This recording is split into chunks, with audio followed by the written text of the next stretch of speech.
Um, so, good evening, everyone. My name is Dr. J.P. Sanchez. I serve as the Associate Dean for Diversity and Inclusion, as well as the Associate Professor of Emergency Medicine here at Rutgers, New Jersey Medical School. I want to welcome everyone to the final event for Women's History Month, entitled Women's Academic Excellence at Rutgers and JMS and University Hospital. I just want to take a moment and acknowledge why this month is so important. Women's History Month has been in the development since 1911, when before it was a month, it was a day, known as First International Women's Day. It became a week in 1980 under the administration of President Jimmy Carter, and I'd like to share a quote that he had mentioned when announcing it as a week.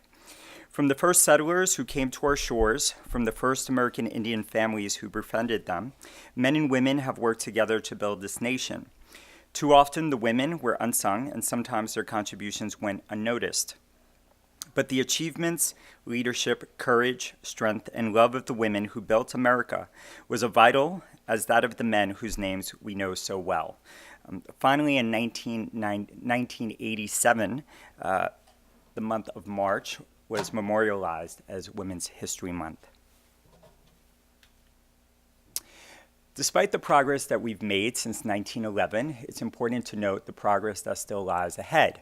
When we think about women inclusion and promotion within the Academy of Medicine and the Sciences, what we do know is that although there has finally been parity in terms of women becoming our medical students and our doctoral students, we still have not achieved parity in the faculty ranks and the senior leadership ranks.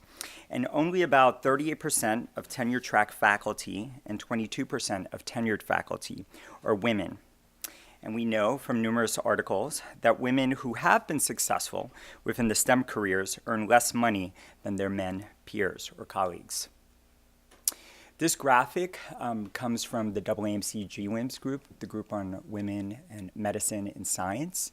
And as you can see here, the data is slightly outdated, but it sort of picks up on what I was commenting on, where although we've achieved parity by gender in terms of women as medical students, still there's a much lower proportion of women in faculty and senior leadership positions.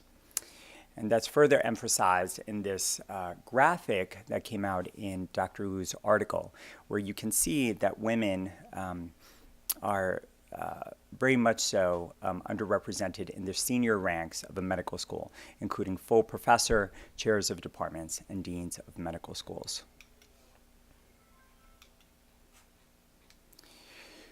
So here at NJMS, we've had multiple concerted efforts that are going to be discussed by many of our distinguished faculty speakers who will be coming up shortly, as well as some medical student leaders and leaders from University Hospital.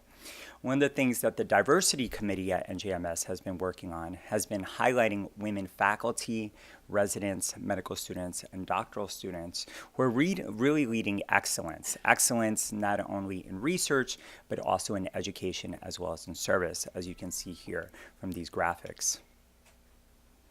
Additionally, the Diversity Committee, which is made up of representatives from each of the clinical and basic science departments, have been organizing efforts for a variety of heritage months.